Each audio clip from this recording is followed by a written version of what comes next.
Hey guys, today we're going to be reading chapters 16 through 20 of Flora and Ulysses, so let's get into it.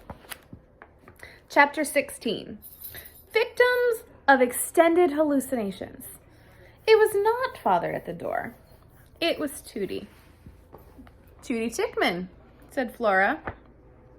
Tickum, sorry. Tootie stepped through the door and into the living room, and then she stopped. Her eyes widened. What in the world? Flora didn't even bother turning around. She knew what Tootie was looking at. That's the little shepherdess, said Flora, the guardian of the lost sheep and light. Or something. She belongs to my mother. Right, said Tootie. She shook her head. Well, never mind about the lamp. She took another step closer to Flora. Where's the squirrel? She whispered. Upstairs, Flora whispered back. I've come to check and see if what I think happened yesterday actually happened. Or if I'm the victim of an extended hallucination. Flora looked Tootie in the eye, and she said, Ulysses can type. Who can type? Said Flora. The squirrel, he's a superhero. Tootie said, for heaven's sake, what kind of superhero types? It was a good and also slightly disturbing point. How exactly was a typing squirrel going to fight villains and change the world? George, shouted Flora's mother. It's not Pop, Flora shouted back. It's Mrs. Tickum. There was silence from their kitchen. And then Flora's mother came into the living room with a big, fake adult smile plastered on her face. Mrs. Tickum, what a lovely surprise. What can we do for you?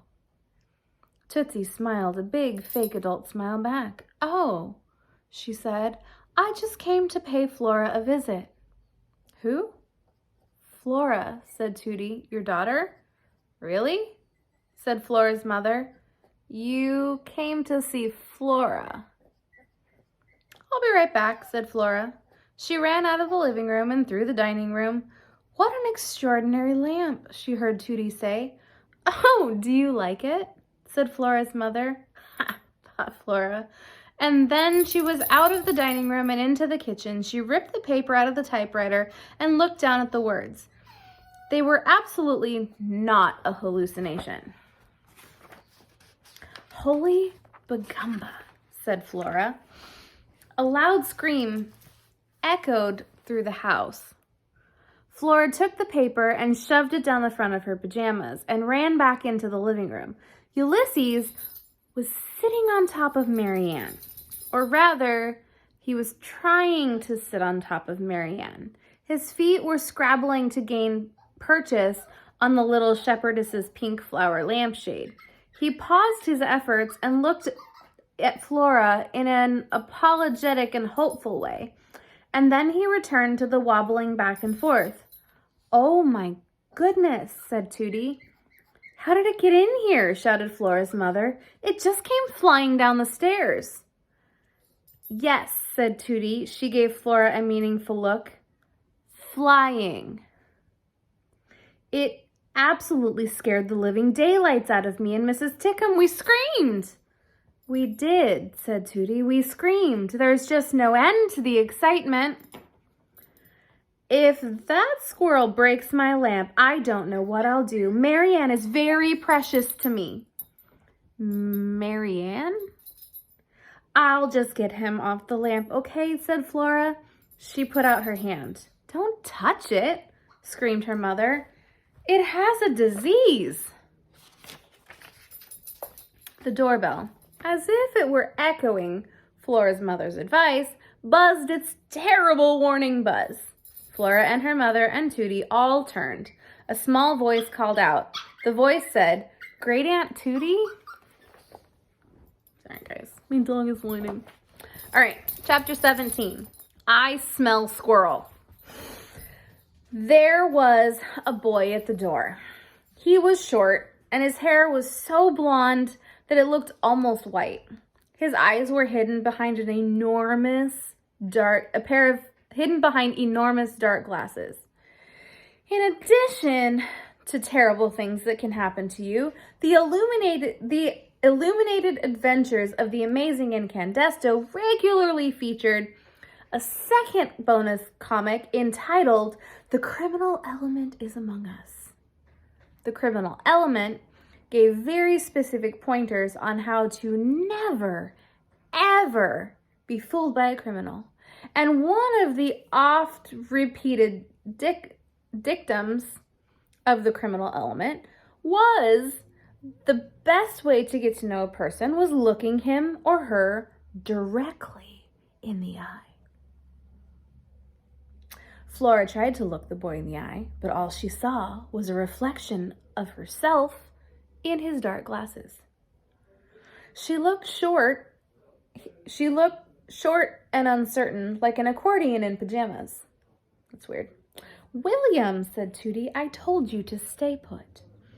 "I heard screaming," said the boy. His voice was high and thin. "I was concerned. I came as fast as I could.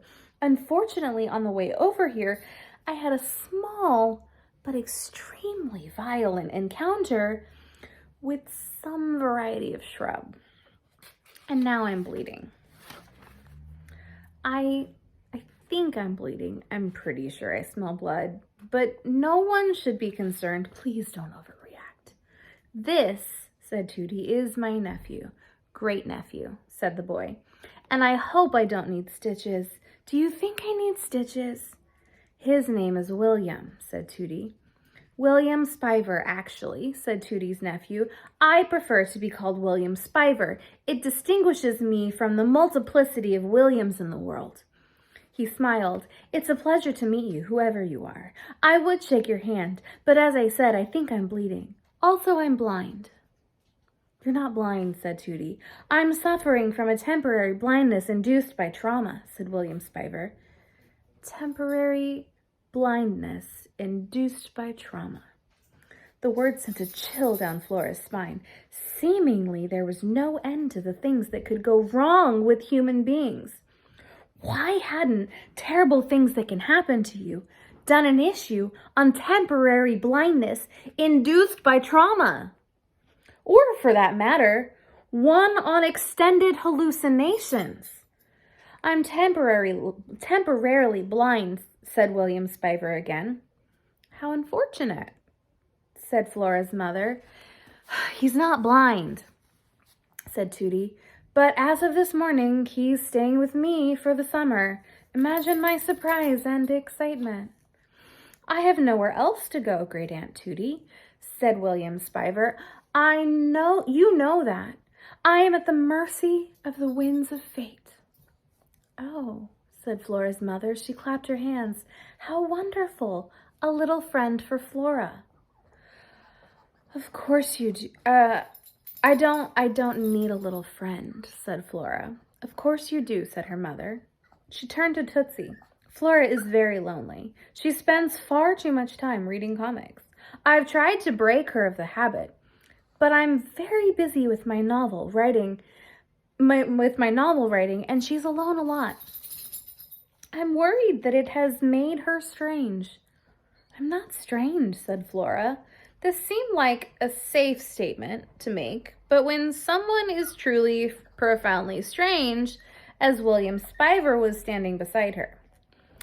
"I would be happy to be your friend," said William Spiver. "Honored," he bowed. "How lovely," said Flora's mother. "Yes," said Flora. "How lovely." "I'm blind," said William Spiver. Even the temporarily blind have an excellent sense of smell." "Oh, for heaven's sake," said Tootie, "here we go. I have to tell you that I smelled something out of the ordinary, something that is not usually smelled within the confines of the human domestic sphere," said William Spiver. He cleared his throat. "I smelled squirrel." "Squirrel?" Confronted with the spectacle of William Spiver, they had forgotten about Ulysses. Flora and her mother and Tootie all turned to look at Ulysses. He was still on top of Marianne. He managed to balance himself on one small blue and green globe that was at the center of the lampshade. "The squirrel," said Flora's mother. "He's rabid diseased. He has to go." Chapter 18. A scientific adventure. "Why don't you let me take the squirrel?" Tootie said to Flora's mother. "I'll just return him into the wild." "If you can call the backyard wild," said William Spiver. "Hush up, William," said Tootie. She reached out for Ulysses. "Don't touch it," shrieked Flora's mother. "Not without gloves. It has some sort of disease." "If you could just get me some gloves then," said Tootie. "I'll pluck the squirrel off your lampshade and whisk him out of here and set him free. The kids can come along. It will be a scientific adventure." "It doesn't sound very scientific to me," said William Spiver. "Well," said Flora's mother, "I don't know. Florabelle's father is coming here to pick her up for their Saturday visit. He'll be here any minute. And she's still in her pajamas." "Florabelle?" said William Spiver. "What a lovely, melodious name." "It will just take a minute," said Tootie in a low, soothing voice. "The kids can get to know each other." "I'll get you some gloves," said Flora's mother. And so now here they were, walking over to Tootie's, getting to know each other, or something. Tootie had a pair of dishwashing gloves that went all the way up to her elbows. The gloves were bright pink, and they glowed in a cheery, radioactive sort of way. In Tootie's gloved hands was Ulysses. Behind Tootie was Flora. And next to Flora was William Spiver. His left hand rested on her shoulder. "Do you mind, Florabelle?" he said. "Would it trouble you terribly if I put my hand on your shoulder and allowed you to guide me back to Great Aunt Tootie's house? The world is a treacherous place when you can't see." Flora didn't bother pointing out to him that the world was a treacherous place when you could see. And speaking of treacherous, things were not, in any way, progressing as Flora had planned. She envisioned Ulysses fighting crime, criminals, villainy, darkness, treachery. She had imagined him flying, holy bagamba, through the world with her, Flora Buckman, at his side. Instead, here she was, leading a temporarily blind boy through her own backyard. It was anticlimactic, to say the least. "Have you released the squirrel yet, Great Aunt Tootie?" "No," said Tootie, "I have not." "Why do I sense that there's more going on here than meets the eye?" said William Spiver. "Just keep quiet until we get back to the house, William," said Tootie. "Can you do that? Can you keep quiet for a minute?" "Of course I can," said William Spiver. He sighed again. "I'm an old pro at keeping quiet." Flora doubted very much that this was true. William Spiver squeezed her shoulder. "May I inquire how old you are, Florabelle?" "Don't squeeze my shoulder. I'm 10. "I'm 11 years old," said William Spiver, "which surprises me, I must say. I feel much, much older than 11.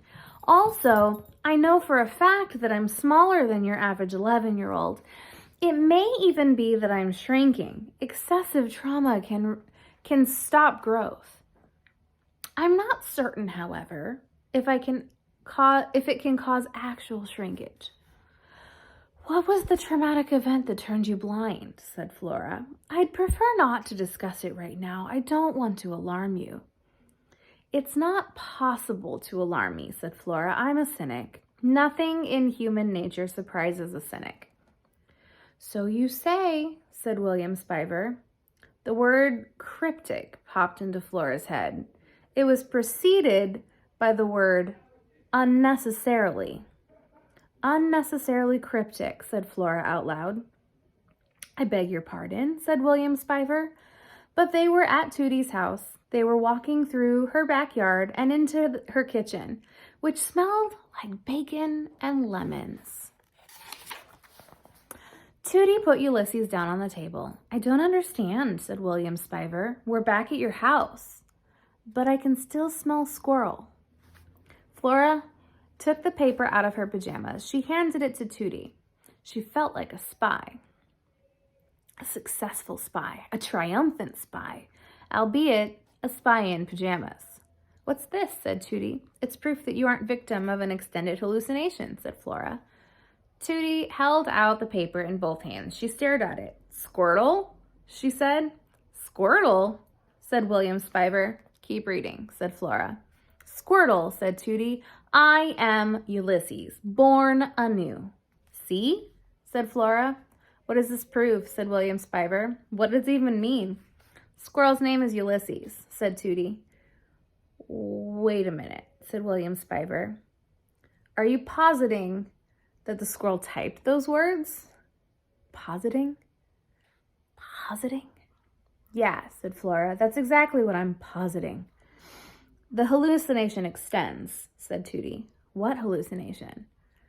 Said William Spiver. The squirrel is a superhero hallucination, said Tootie. Surely you jest. Ulysses sat up on his hind legs. He looked at William Spiver and then at Tootie. And finally, he turned his eyes to Flora. He raised his eyebrows and gave her a look full of questions, full of hope. Flora felt the pang of doubt. He was, after all, just a squirrel. She had no proof that he was a superhero. What if there was some other explanation for the words? Also, there was Tootie's disturbing point to consider. What kind of superhero types? And then she thought about Alfred, how everyone doubted him, and how no one except the parakeet Dolores knew that he was incandesto, and how no one except Dolores truly believed him. Was it Flora's job to believe Ulysses? And what does that make her? A parakeet? Let me get this straight, said William Spiver. You, a self-professed cynic, are positing that the squirrel is a superhero. The words, do not hope, instead observe, flitted through Flora's brain. She took a deep breath. She brushed the phase away. The squirrel typed those words, she said.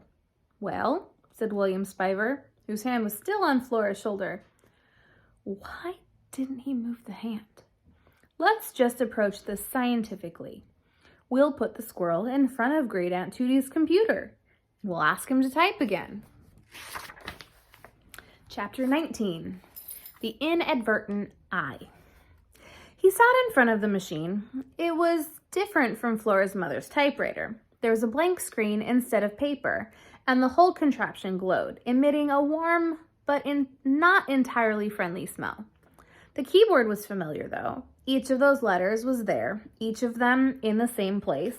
Flora and Tootie stood behind him, and William Spiver, the boy with the dark glasses, stood behind him too.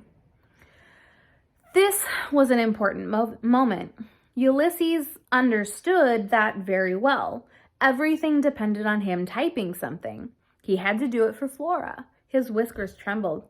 He could feel them trembling. He could see them trembling. What could he do? He turned and sniffed his tail. There was nothing he could do except to be himself, to try to make the letters on the keyboard speak the truth of his heart, to work to make them reveal the essence of the squirrel he was. But what was the truth? And what kind of squirrel was he?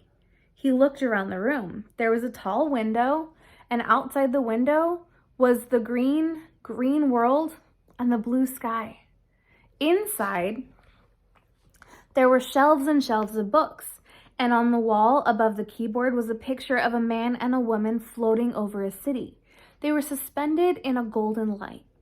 The man was holding the woman, and she had one arm flung out in front of her as if she were pointing the way home. Ulysses liked the woman's face. She reminded him of Flora.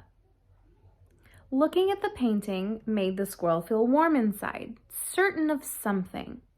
Whoever had painted the picture loved the floating man and the floating woman. He loved the city they floated above. He loved the golden light, just as Ulysses loved the green world outside and the blue sky and Flora's round head. His whiskers stopped trembling. "What's happened?" said William Spiver. "Nothing," said Flora. "He's gone into some kind of trance," said Tootie. "Shh," said Flora. Ulysses inched closer to the keyboard. And now we've got a little comic. It says, "It was beautiful to the squirrel to see a letter appear out of nowhere. Well, what is it? What's the letter?" "It says I, William Spiver."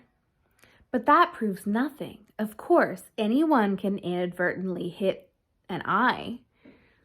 You don't have to be a superhero to type an I." "Would you please hush, William?" Now he typed an L and an O. The squirrel typed. The people waited. Destiny bestirred itself. Chapter 20. What it said. "I love your round head, the brilliant green, the watching blue. These letters, this world, you.